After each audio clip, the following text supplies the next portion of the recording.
C'est l'un des 5 patients atteints du Covid à être transféré direction Folklingen. Ce matin, aux urgences de l'hôpital Bel Air de Thionville, le transfert de patients malades est à nouveau mis en place avec l'Allemagne voisine et le Land de Saar. Le patient qui part, c'est parce qu'il est stable et que ça permet d'anticiper d'avoir de la place en réanimation pour un patient qui va arriver, qui ne sera pas stable et qui ne sera pas transportable.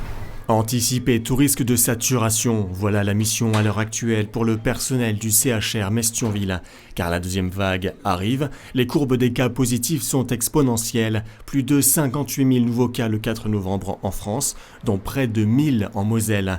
L'Institut Pasteur annonce un pic des hospitalisations autour du 15 novembre. On anticipe très clairement, le choix est fait de dégonfler, il faut bien le dire, avec des patients qui sont stabilisés.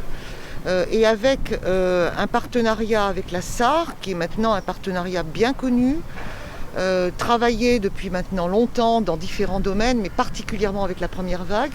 Lors de la première crise, 72 patients mosellans ont été transférés, 30 vers d'autres régions de France, 42 en Allemagne. Pour l'heure, les services de réanimation du CHR Metz-Thionville ne sont pas saturés, mais sous tension tout de même. On a presque 150 patients Covid dans le CHR et presque 30 en unité de soins critiques. Pour des capacités de combien en réanimation ? Alors on était monté à, vous vous rappelez, en mars à une centaine en réanimation. Il sera difficile de monter à autant en capacitaire pour des raisons de ressources humaines, pas matérielles, mais de ressources humaines, médicales et paramédicales. Un appel à volontariat auprès des personnels libéraux est lancé, là aussi pour anticiper le pic annoncé. Dans les semaines qui viennent, d'autres patients mosellans pourraient être à nouveau transférés vers la Sarre.